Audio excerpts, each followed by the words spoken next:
mga gulay na maraming mga ano to. So yan siya, di ba? So hindi mo alam, maraming mantika, maraming ano to.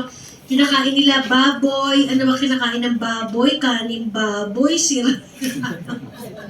Di ba? Pero masarap yung baboy talaga eh, di ba? Pero lahat ng parte ng baboy, kinakain mo yung buntot, yung tenga, yung dugo, olo. Nangigigal, di ba? So nakakaloka. Di ba? So, yung katawan mo, napakadumi. Ilang taong ka na? When was the last time naglinis kayo ng loob ng katawan? Sige nga.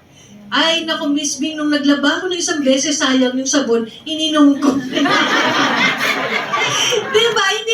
Hindi mo naman malilinis yung loob ng katawan mo. Paano mo nga nililinis, diba? Nagpapalabatiba, diba? Pero nandun pa din, sobrang dami ng basura sa katawan natin. Tingnan mo, ha? Kung meron kang vitamin C sa katawan natin. Okay? So ito lang, tatanggalin ko sa capsule. Pero pag iniinom nyo, huwag nyo nang tanggalin sa capsule. Pero pagka iniinom ng iba, minsan sinasabay nila sa barley, pwede rin sila. No? So, maganda, iinumin natin na kasama na rin sa barley, di ba? So, tanggalin mo siya. O, tignan mo. O, di ba? So, itong vitamin C na napakadaming niyang benefits, nilagay mo sa katawan mo, ininom mo siya, tingnan mo ang mangyayari sa tubig. O,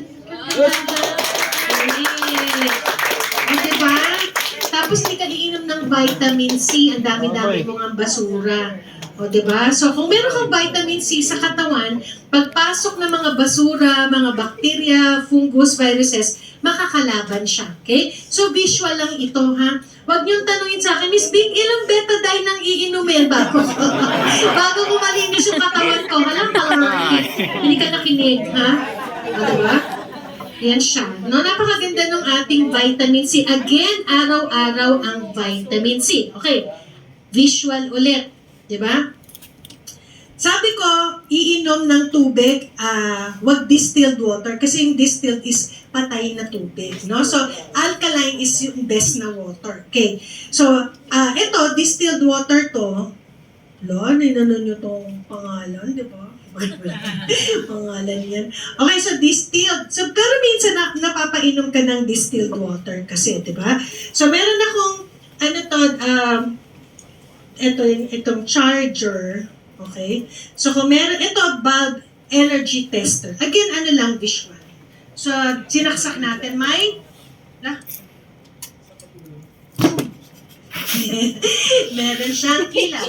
Yan. So, meron siyang, maganda incandescent bulb, yung yellow, no? So, okay lang siya. So, nakikita mo to, umiilaw. Diba? Umiilaw. Kasi nga, may energy. So, tayo, yung katawan natin ganyan, may kuryente din tayo. Kaya nga, kailangan, umiinom ka talaga parati ng barley. Okay, so lalagay ka dito. Oh, ba't ganun kumukurap-kurap, Miss Bing? Ganyan kasing katawan mo. Kumukurap-kurap, di ba? Sumasakit, may parang to. Kasi nga, nalalantay ka. Minsan, di ba? Minsan, hindi mo alam. Ano ba yung nangyayari sa akin? Hindi nagtutuloy-tuloy yung energy mo sa katawan. Okay?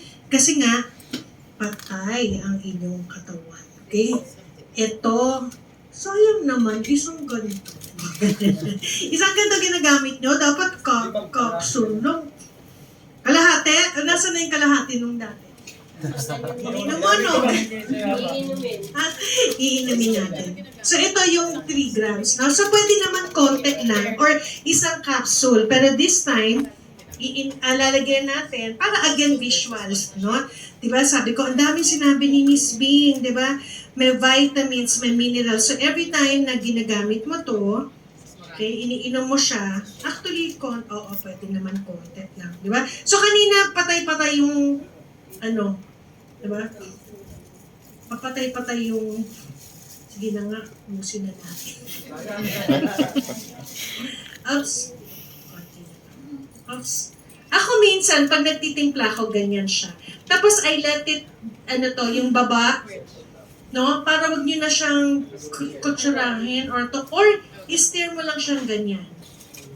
Diba? Kasi pag bababa yan, tutunaw yan mag-isa. So, kasi nga madami yan mga enzymes, marami yan vitamins, marami siyang minerals. Tignan mo, ang ganda-ganda ng kulay niyan. Minsan, again, yung pagka-berde niya, iba-iba. No? So, pwedeng green na green, dark green, forest green, 'di ba? Hindi yan pwedeng maging dilaw. Excuse me, di akin yan. Pag dilaw yung barley nyo, iba yun ha. Baka meron kayong nakita.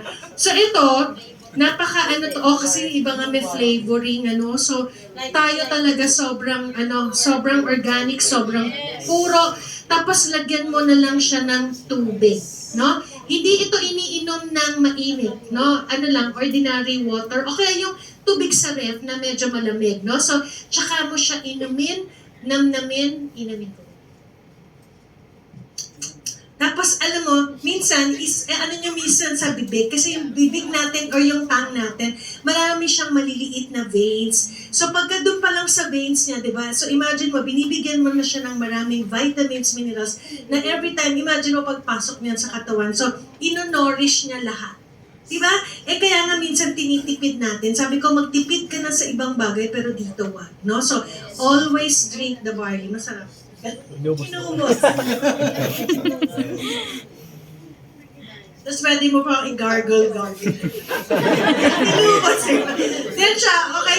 So, kanina, again, nagkukurap-kurap to, diba? Kasi tubig mo ay ano to. Pero ngayon, dahil yung tubig o yung katawan mo, nilagyan mo siya ng vitamins, ng minerals, ng enzyme. Diba? So, again, visual stimulation lang siya. So, wag nating tipirin yung katawan natin. Magtipid ka na sa ibang bagay, pero dito sa barley wag. Kasi, the more na bumibili ka niyan, lumalaki yung points mo, lumalaki yung income.